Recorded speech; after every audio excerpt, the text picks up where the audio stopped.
Батонка определи за първенец на випуска.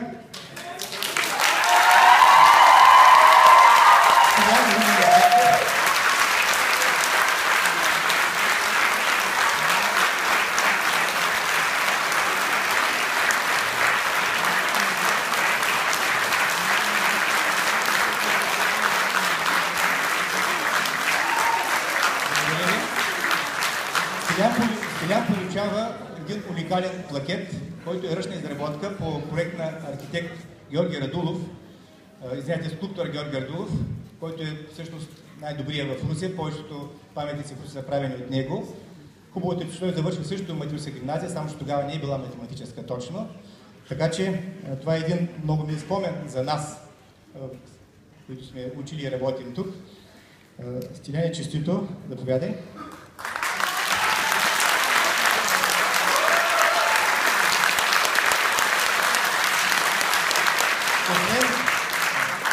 Плакета получава и една книга, награда за отличния успех, грамота за отличния успех и още една грамота за успехите в различни области, които ги виждате на презентацията зад мене.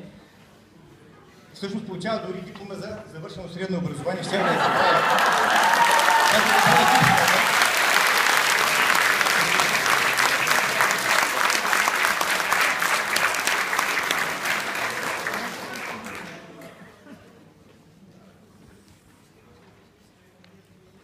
Здравейте!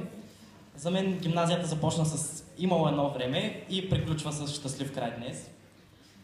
Когато говоря за това и когато виждам как се свързват началото и края, не мога да не ги уподобя на приказка.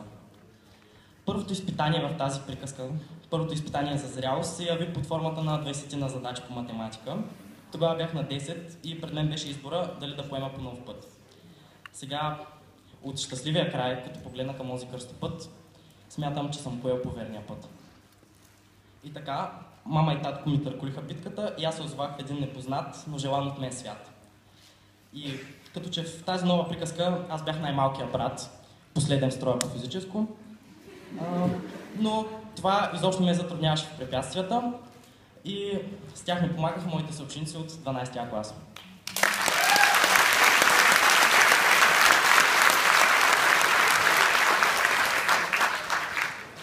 Вълшебството на днешния ден, то не е толкова в това, че съм избран за първенец на випуска и имам честта да говоря тук пред вас. Магията е във всички нас, разказвачите на тази история.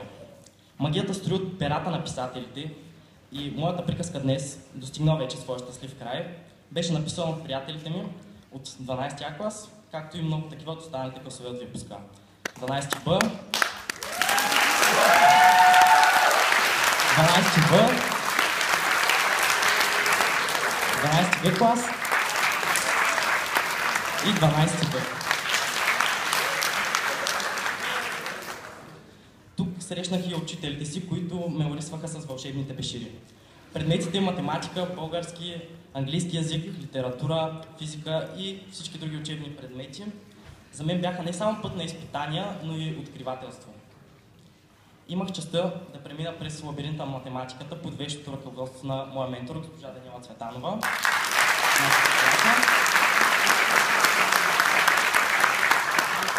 За мен нямаше непонятни и заключени книги. Госпожа Антония Керанова отваряше всяка врата в литературата.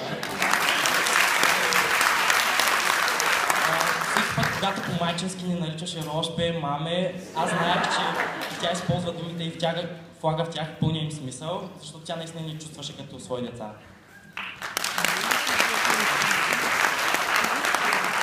Госпожа Даниела Иванова е моята учителка по физика и астрономия.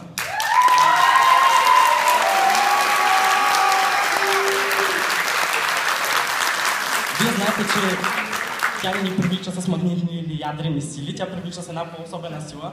Това е учителската сила на най-сладкодумния разказвач, който дори след часовете те задържа и придърпва към 36-ти кабинет.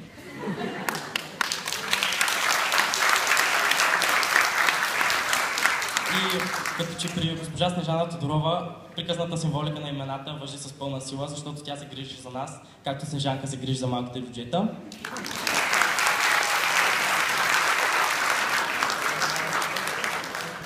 Също никога няма да забравя строгите си взискателни преподаватели по английски язик, викторините на госпожа Наташа Николова и лексикалните упражнения на господин Калян Начев, които ме принудиха да отговоря предишните въпроси.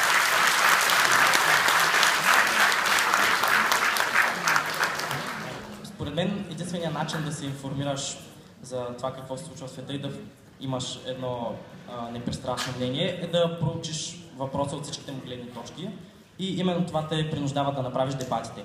И аз днес съм много благодарен на госпожа Магдалена Желязкова, че ме запали по тях.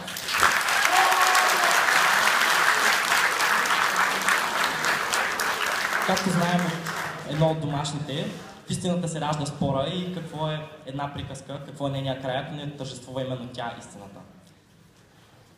Но приказката не се състои само от своите герои.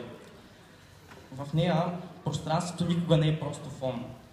Той думът на тази история причува в себе си своите герои. И сякаш там въздухът е жив. Той рисува по тях, пише между редовете и прави историята това, което е.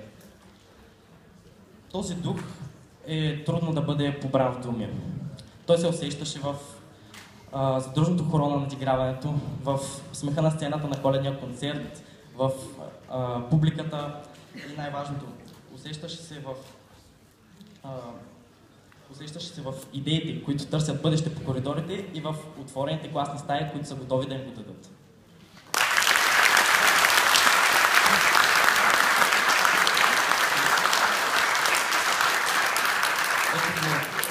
Ето го вълшебния край, приказката свършва за нас.